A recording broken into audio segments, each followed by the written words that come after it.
Happy November. Part of me just can't quite believe that we are here already and we've only got 2 months left of this entire year. So honestly, I am so desperate to take stock and make sure that I'm making the most of what in my books is the final month of autumn. So today I just want to have a really cozy, lovely autumnal day. I want to tick off a couple of autumnal bucket list items that I haven't done yet so far over the last couple of months. And I also just want to sit into a bit of a reflection. I know some of you used to really enjoy my monthly reset routine, monthly reset videos where I have to put my tea down because it is so hot, where I go through my goals for the month and what I achieved in last month, and I haven't done one of those in so long. And whilst I'm not going to do a full reset today, I really do want to sit down and take stock of how I think the last couple of months have gone, what goals I want to set for the rest of this month. I tend to feel, in my world anyway, that November can kind of disappear and end up being almost like, it's not a nothing month, because I actually think it's one of the most special months of the year, with all the anticipation before Christmas and the festive season really kicks in. But sometimes I feel like it can just get swept up in, it's not got that October spooky season thing. It's not the initial excitement of autumn that comes with September where it's still all bright. I think November's the first month where, especially in the UK, when the clocks go back and it's really starting to get dark, the temperatures are starting to drop, your motivation starts to die a little bit. I've already been feeling it. It's way harder to get up in the morning and I just feel a little bit more like sluggish and slow. And part of that, I'm sure, is just we just follow nature and we're slowing down. So anyway, I just want to take stock of where I'm at the moment and make sure that I really make the most of November and I don't let myself slip into some of those lower mental health habits, I suppose, that can come around when winter really starts to kick in. So we'll do that in just a little bit, but very first up is a autumnal bucket list item that I've wanted to do for honestly years and I've just never ever done it before, and that is make cinnamon rolls. So I've already prepped my dough and it's done its first rise. I will definitely link the recipe. Well, let's see if they turn out any good. If they turn out good, I'll definitely link the recipe. I am planning to let them rise for a little bit longer than the recipe I'm using. The recipe I'm using is a relatively short rise. I think you only leave it to rise for 60 minutes and you only do one rise.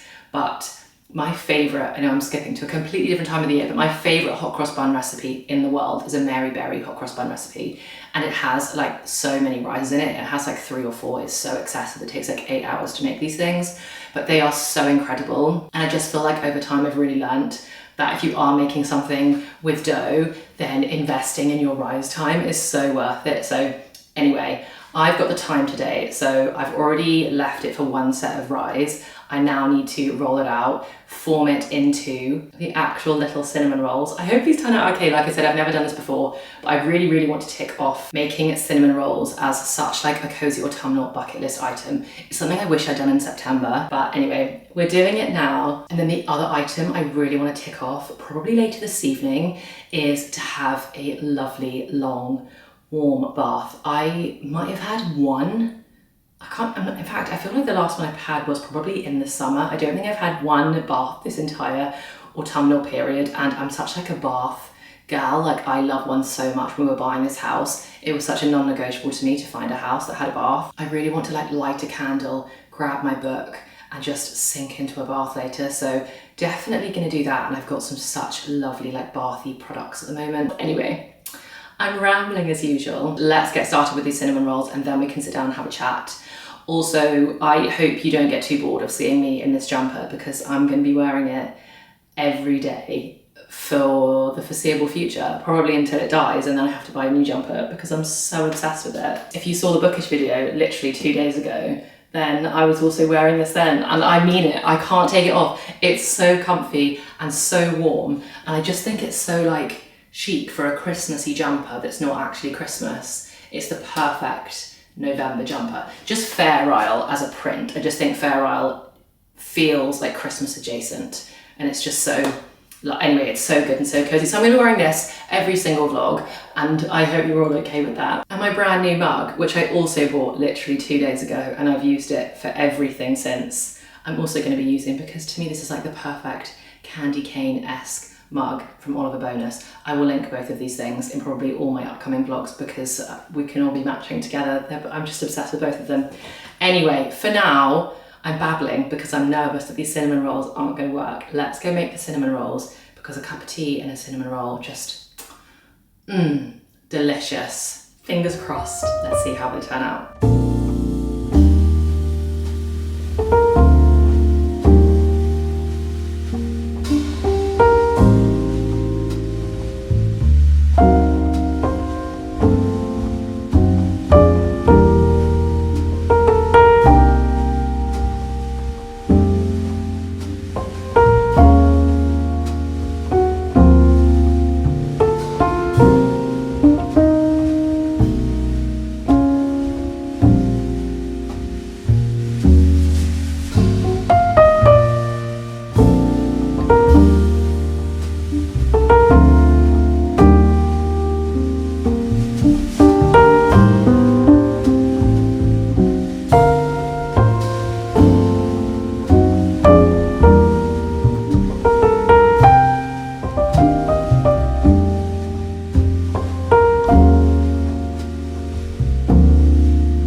Shredded that into pieces so I could like show you how fluffy it is. But that's so good for a first time making cinnamon rolls. I'm so happy with that. Oh my gosh, putting a bit of vanilla. I use vanilla bean paste instead of vanilla extract, and it's so elite. Putting a little bit of that into the cream cheese frosting. Oh my gosh, those are incredible. And like surprisingly easy to make. I did let them rise for longer than it said in the recipe because I wanted them to be extra like fluffy and light, which I'm so glad I did. But oh my gosh, just look at that. It's so good. Okay, right, that is the end of my gloating. What a baking success. Every time I bake something good, you just like always want to show it off, don't you? Right, they are delicious. I'm gonna pop one on a plate and take one for Cameron now. And then, probably need to wash my hands. And then we can have a sit down and start talking through our intentions for November, any goals that I might have to see us out till the end of the year, and a bit of a reflection on how things have been going over the last few months. And I feel like a proper sit and reflection is so needed. Okay, let's talk about our plans for November.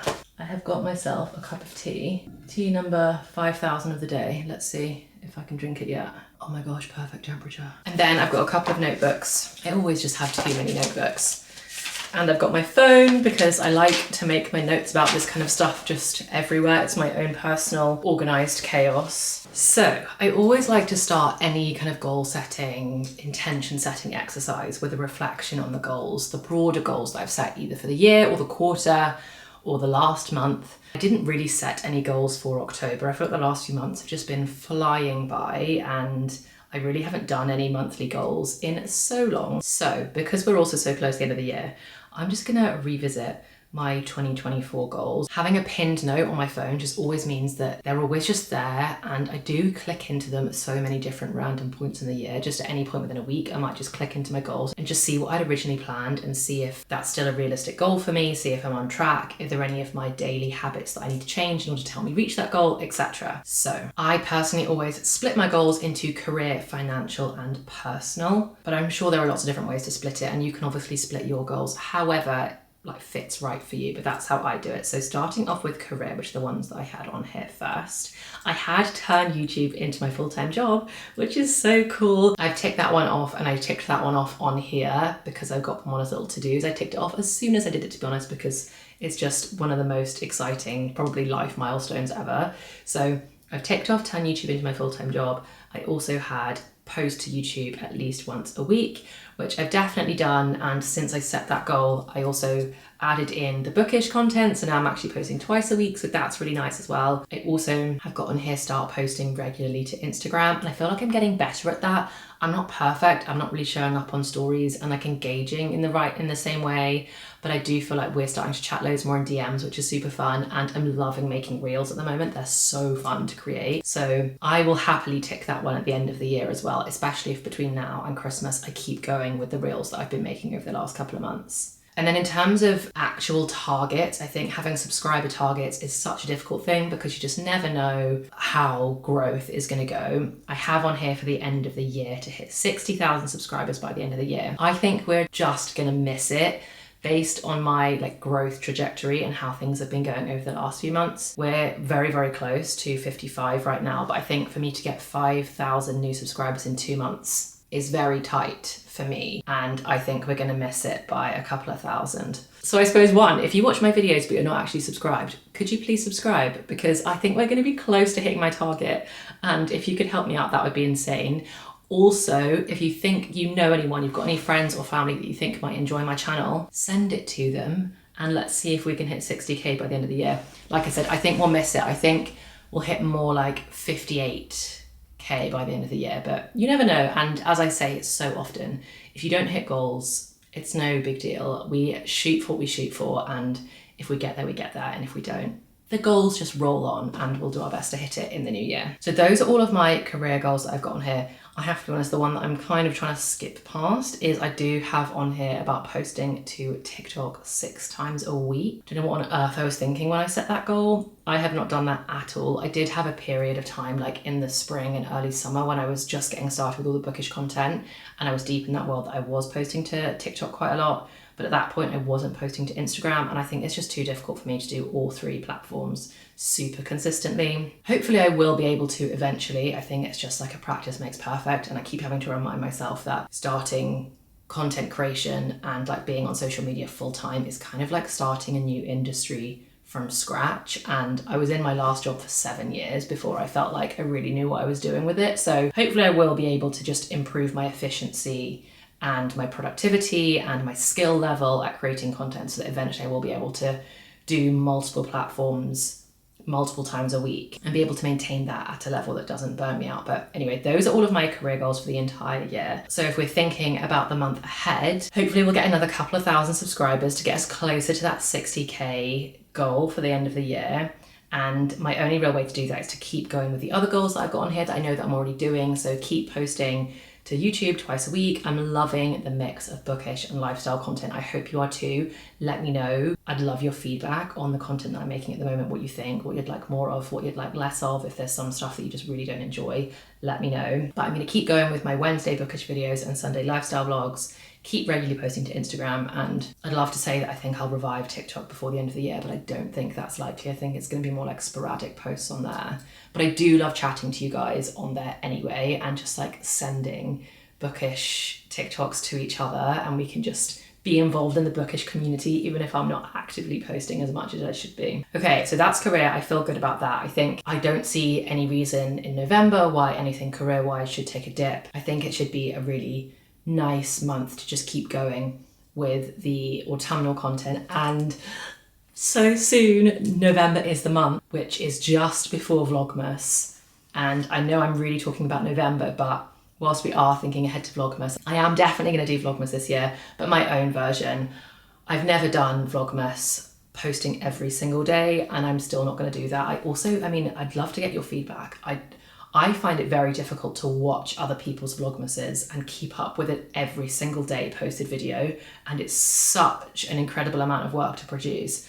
I'm not sure it's actually worth it because I don't think everybody is able to even keep up with that volume. But I am going to try and do maybe every other day, or maybe try and up my videos to 3 times a week. I'm basically just going to post as much as I possibly can so that we can just enjoy all the Christmassy festive vibes together for the month of December. So November is going to be a good build up to that, and me starting to prep some of that festive content that I want to make and plan all the festive activities that I really want to do with Cameron that I can take you guys along to, etc. So career, I think we're all on track for November, and I feel good about how Everything went in October as well. There was a little bit of a blip at the beginning of the month just because of personal stuff. I missed a couple of videos, but broadly speaking, we're doing good. Okay, the next one is financial. My overall goals for the year were to maintain financial security, advance my financial literacy, and then save a specific amount for spend on the house. What's so interesting is that these financial goals don't include anything to do with the wedding, whereas if I was setting the goals now, they would definitely have involved saving money for the wedding, but I wasn't engaged at the beginning of the year, so I didn't know that I was saving for a wedding. In terms of achievement of my financial goals so far this year, I think it's honestly going really well. I have not been putting money in savings in the same way that I was before I started doing YouTube full time. I don't have the disposable income that I had before. But in terms of just maintaining security, I think we are on track with that. Like, there's been a few times I felt a little bit nervous about it, trying to maintain the current level of expenses, trying to maintain the level of expenses I had before I did full-time YouTube, but broadly speaking, we're on track for that. Advancing my financial literacy is something that I think is definitely improving, and I can't concretely credit that to any one particular thing. I just think I've slowly been paying more attention to my finances and where my money goes, how I spend it, what are my big outfluxes of money, where can I cut things back and still make those cutbacks not feel like a huge sacrifice but fit seamlessly into our lives. And I am really lucky that Cameron is so good at managing his personal finances and now kind of our family finances as well. So I've just learned a lot from him on how to review our spend and find a way to manage our money and manage our expenses just month on month in a way that feels really effortless. So we have budgeted how much we spend on all of our bills and all of our main household expenses. So all of our food shopping, all of our TV, all of our gym memberships, etc. And we've calculated that all within a budget. And I know exactly how much all of that costs me each month. And then outside of that, therefore, how much I've got for disposable things, after I've also apportioned a specific amount into savings, if I do have money that is available to go into savings. And I know it's probably so obvious to some people that, like, obviously that just is how you manage money and finances, just knowing exactly month on month how much your expenses are. But honestly, I just wasn't living my life that way, like in my previous relationship and when I was living alone. And even like the first year of my relationship with Cameron before we bought this house together, I just wasn't, like, I could not tell you definitively how much each month I spent on just maintaining my life. And that's wild to me now that I didn't have that level of assurity, because it just means I now know the amount of money I absolutely have to have each month to cover all my basic expenses. Anyway, I don't know if I've just really embarrassed myself saying that I honestly just didn't know that. But if you are like me and it's not something that you know for sure, then I really recommend working it out. Give yourself 3 to 6 months worth of like bank accounts, go through them all, work out exactly how much you spend, calculate all the stuff like, do you pay for Netflix? Do you pay for Disney Plus? Do you pay for a gym membership?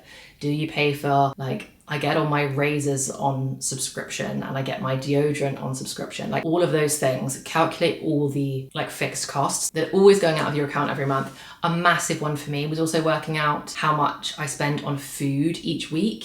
And so I've got a monthly amount for food, because that was a really easy one to cut down. Because once you start evaluating how much you spend on groceries or on eating out, as soon as you switch from eating out to eating in, you save so much money. And as soon as you evaluate what food you're actually ordering in, you can also save so much money. It's such small switches, but it's crazy how you can just get carried away, or how I feel like I can get carried away. And I was like, why? I've been ordering like smoked salmon to the house like once a week or something. It just got, like, certain things can just end up being excessive, or you're like, why are we getting that really fancy yogurt that is like £2 more than any other yogurt that's on the shelves? Like, we just don't need to do that. And absolutely you can do it every now and again as a treat, or if you can afford it and like having smoked salmon is like such a point of joy in your life, then don't sacrifice it. But anyway, I've got on such a tangent, but I have found being able to monitor that so powerful. And especially over the last few months, I felt like I'm getting into a real rhythm. And October was actually the first really strong month where I just felt like I know exactly how much I spend. I know exactly how much I want to save. I know exactly how much disposable income I've therefore got. I know what birthdays I've got coming up this month, so how much money is going to go to those. And it just really helps me stay on track with the type of like personal wealth that I want to build. because I do want to keep making sure that I hit my savings targets every year, and I keep building that like security for myself as an individual. And then Cameron and I like joint building a pot of our own like family money, and making sure that those two things are somewhat separate, so that I've always got myself looked after as like just an individual woman as well as part of our family pot. Anyway, all that to say, October felt like a really empowering financial month for me. And November is actually a very important one, financially speaking. I've mentioned it a couple of times already, and I know that it's a full month away, but Black Friday can either be such a blessing or a curse. And I want it to be a blessing for you in the same way that over the last year, probably only like last year was my first really strong year of it, it is for me. Black Friday can be a curse when you get sucked into the bombardment of deals and sales being shoved down your throat, and then you end up just like spontaneously buying stuff. And I've done that so many years in a row, where all of a sudden an advert will pop up and it'll be like, oh my gosh, it's 80% off this, and I end up buying it, and I'm like, I didn't even want one of those. And you end up just collecting stuff and spending way more money than you ever meant to. Or if you do it properly, Black Friday can save you so much money. So I'm actually making a spreadsheet in November. I've already started it because I did make like a list last year more than a spreadsheet, but I'm turning it into more of a spreadsheet this year of what are the staples that I have. Like beauty staples are such a good one to get on Black Friday. If you have got particular moisturizers, shampoos, etc. that are just always part of your rotation, stock up on Black Friday. So I'm going to make a list of all of those so I know how much I usually pay for them, and then I can check them on Black Friday and get top-ups of my moisturizer, my shampoo, any serums that I use, my favorite SPF, any like makeup favorites as well. Makeup's such a good one. I do the same thing with clothes. So like my favorite t-shirts that I get and favorite pairs of jeans, like if I know that I want more pairs that are just going to be part of my standard wardrobe, I'm going to start making a list of those, where those are from. And then some of the bigger items that you think you might want are really good to start thinking about as early as possible in the month, like now, because obviously it takes longer to make a decision about buying something more expensive. It's very hard to buy something very expensive just spontaneously out of nowhere. So I like to think through, like, do we need a new Hoover? Is the washing machine on the fritz? Do we need a new coffee maker? Is there a particular lamp that we've been lusting after, or a sofa, or whatever it might be? So we've got a little bit longer to really evaluate if we actually want those things. And then it's a case of going through everything and then working out how much does all of that cost. If I bought everything on my list, how much does that cost? And is that even remotely feasible? And you can then start apportioning your money and the spend that you've got for either just the month of November, or if you want to put a little bit of extra cash into it because you're kind of bulk buying things for the rest of the year, then how much money do you want to spend? And then when Black Friday comes around, you literally just search for the deals for the places that you actually want to get stuff from, and you just buy that, and then you're done and dusted, and you don't need to get sucked into anything else. The very last thing that I always do for Black Friday, outside of the stuff that's for me, is obviously gifts. It is a perfect time if you are organised, and growing up, I was a buy everybody's Christmas presents on the 23rd kind of gal, but I am now much more organised. And if you can get gifts for friends and family on Black Friday, again, it can be a really good way to save a bit of cash. Anyway, so that is my financial plan for November, is to make sure that I've got some money set aside for my Black Friday spend, but more importantly, making sure that any money I do spend on Black Friday is really well considered.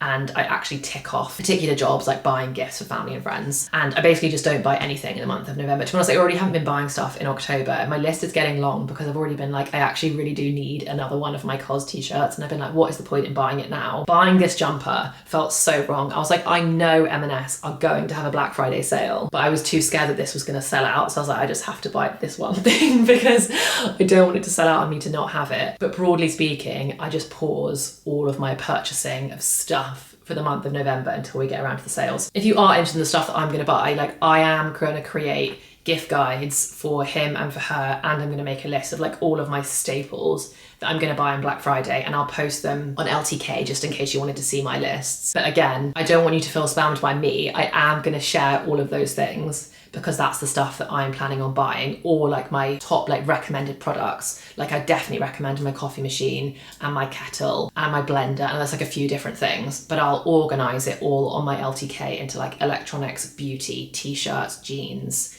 coats, etc. So if you want to browse there to make your list, in case that's at all helpful, then obviously check it out, and I'll be sharing that stuff like in the week of Black Friday. Anyway, so it is quite a big financial month. It's a good financial challenge month, maybe November, to test my financial literacy. It's more than financial literacy at that point. It's like my financial skill level to see if I can actually manage my money effectively and spend it wisely. So I think that is everything for finances. I don't think there's anything else like really big that's coming down the track for us. October was a really heavy expense month in terms of the house. I think Cameron is literally, he's right there. He's outside right now because we're having like our outside lights replaced, and there's a whole list of stuff that we're doing. And then the final section is personal. Personal is where I usually put things to do with maintaining the strength of my relationships and health and wellness. So my goals for the year, oh yeah, and trips as well. I put in here particular holidays that I want to take or any places that I really want to travel to. So personal, I had run 3 times a week, gym once a week, and eat more plant-based foods. And I wanted to travel to Italy, South Africa, and Greece. Well, I've ticked off all of my travel elements of my personal goals, and I've definitely eaten more plant-based. I put that in there as just like a consistent one every year. It's honestly not one I struggle with so much anymore. I find it easy to do now, to just mostly try and eat plants. I do want to amend that to be more specific next year, now that I find the plant-based thing relatively easy. And when I say plant-based, I don't mean vegan, like I don't eat vegan. I literally mean like most of my meals are based around plants, so that I know that I'm getting a good strong amount of micronutrients and like a high diversity of vitamins. So yeah, just so you know that I'm not saying vegan, I mean like based around plants. So I think I'm going to amend that next year to focus on specific micronutrients that I feel like my diet is missing, because I do think my diet could do with a little bit more colour. And I think there are certain micronutrients, like I do put seeds on every time I have avocado, but I know how incredible like nuts and seeds are for you, and I feel like maybe I could add a little bit more diversity of those. I also really want to incorporate more fermented foods into my diet, because I know how good they are for your gut microbiome. And I love fermented foods, like I love sauerkraut and kimchi and stuff, and we just don't have enough of it. So I really want to add more of those into my goals for next year. But anyway, that's separate. That's just one for me to be aware of for the month of November. And actually eating more plant-based foods is a really good one to pay attention to in the winter months, when all the food can get a little bit beige and very sugary and just like not the healthiest. I mean, I've made an entire tray of cinnamon rolls, which I'm probably gonna eat the entire lot over the next few days. And I am all for doing that. I absolutely love to enjoy all of the really hearty comfort food this time of year. But it's a good reminder just to make sure that I'm having like a good variety of veg and nutrients in my food. So anyway, there's that one. Running, I mean, I have been doing that on and off throughout the year. I think running 3 times consistently every week is definitely not happening. That's not so good. But in general, I've been pretty happy with my fitness stuff. At the moment, I'm actually doing an 8-week shreddy challenge. So it's the same fitness app where I get my greens from, and I've got the app, and I think they started it 2 weeks ago, an 8-week, like up until Christmas. What you can either do like a working out at home workout, that's what it's called, a home workout, or you can do it from the gym. I'm doing the home workout one because I don't have a gym membership at the moment, and I really like it. They're so quick, they're like 20 minutes each, and I literally can't walk the next day. So they're like really intense, but only for 20 minutes. Sometimes they're 30, but like they're very short. Anyway, I'm loving that. So that's what I'm doing at the moment. And to be honest, that is kind of all I'm doing at the moment. And then in terms of like all the family and relationship stuff, it's such an easy one to do in November. I feel like the winter months in England are such special time for, or maybe all year round to be fair, but are such special months for spending with friends and family, and hub afternoons with friends, and obviously the whole festive period is so family focused. Well, I'm very lucky that it is for me, and so I'm looking forward to that definitely. It's so special that my 2 best friends have recently had babies, and they're now a couple of months, well, one is a month old and the other one is 4 months old. And it's going to be both of their first Christmases, it's both of their first winters, and to be able to see all of their firsts right from the very beginning is just so cool and so special. So I'm so looking forward to the rest of the month, just spending a lot of time with friends, their babies, and doing all the fun, festive, lovely, autumnal, wintry things this side of the new year. with friends and family, but I don't have any specific goals I'm going to take with me into November. I feel like our social calendar in November is already doing pretty well, and we've got some really good like quality friend time booked in. I think I do need to actually factor in some more family time. That is probably coming more strongly in December, but I haven't actually got booked in like any specific time to spend with my mum and dad in November, so I should factor that in. Actually, I'm going to make that as an extra goal that I need to pop in there for November. But yeah, I think that's it. I'm happy with that as a bit of a reflection. Honestly, it's so helpful, even if nothing totally groundbreaking comes out of doing the activity of just sitting down and thinking through like what you had planned for the year, or looking back at last month and making plans for this month, and making sure your social calendar's set and your fitness calendar's set, and any other, your book TBR list is set.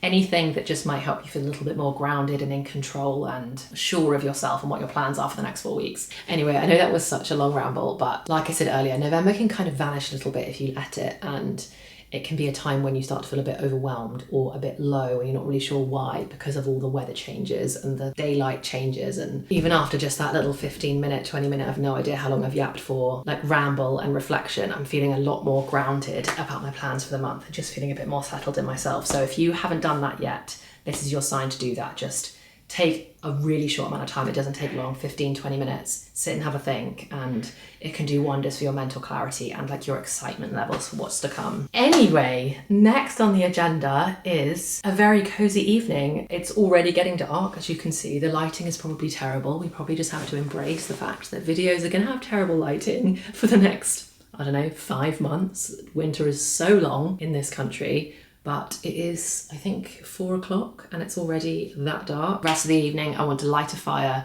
I really want to have a bath tonight. I'm so excited about that. Enjoy something lovely for dinner. And Cameron and I are actually currently watching Lincoln Lawyer. We really enjoyed that on Netflix. So hopefully we'll get to watch another episode of that tonight, because we're like watching it one episode an evening, or one episode every time we get to sit down together and watch it. And it's really good. So hopefully an episode of Lincoln Lawyer is also on the cards. But anyway, I will see you very shortly when I get permission that we can light the fire and start winding down for a very cozy evening.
Good evening, guys. That was such a nice bath. My hair is probably going to be a total state now, but tomorrow is hair wash day, so it's allowed to be a bit chaotic. You probably just saw that we have a little friend with us this evening. Oh look, she's getting that's a false sense of security, that is, because she is definitely not sleeping right here all night. I know every household has their own rules. For us, dogs are allowed in the bedroom but not on the bed. They can jump on the bed in the morning for cuddles, but they have to sleep on the floor in their own bed. So that is where she will be going. But for now, she can curl up here whilst I'm still awake. When lights off, she has to go on the floor. But we're looking after her for literally just a couple of days while our friends are away for the weekend. They're actually going to Harry Potter World, which is so fun, and obviously they can't take dogs, so we've got her for a couple of days, which is so nice. But yeah, that bath was so nice. You can probably still hear the extractor fan, sorry, from the bathroom, but why have I not been having more baths? Why? They're so nice and so relaxing, and it just feels like such a luxury that I've got a bath at home. It's actually crazy how many houses we viewed that didn't actually have one, that just like had lots of showers, and the shower rooms were so beautiful but didn't have a bath. I was like, no, I need a bath. Anyway, it has been such a lovely day. Welcoming in November, I'm so excited for the final month of autumn in my world, and the month that really welcomes in all of the festivities, although not for a couple of weeks yet. I'm without a doubt making those cinnamon rolls again. They were so fantastic. I actually can't get over them. We have eaten so many of them today. We've basically eaten that entire tray just between the two of us, which is horrendous. But now I want to try out loads of different flavours. Like I could do it with like spreading Nutella in there. I could make like a pistachio flavoured one. The options are endless. But anyway, for now, it's been such a lovely day. I hope you've enjoyed it, and I hope if you haven't done a bit of a reflection for a while, you can take some inspo from this video to take stock of how you're doing so far this year and what you want the last couple of months of your year to look like, or especially what you want the month of November to look like. But as always, thank you so much for watching, guys, and I'll see you in just a couple of days on Sunday for a cozy Q&A responding to all the questions that you guys sent in on Instagram last week, I think it was. So I hope you're looking forward to that one. It's such a nice one, and hopefully I answered your questions, but I will see you then on Sunday. Have the loveliest couple of days until then. Night, guys.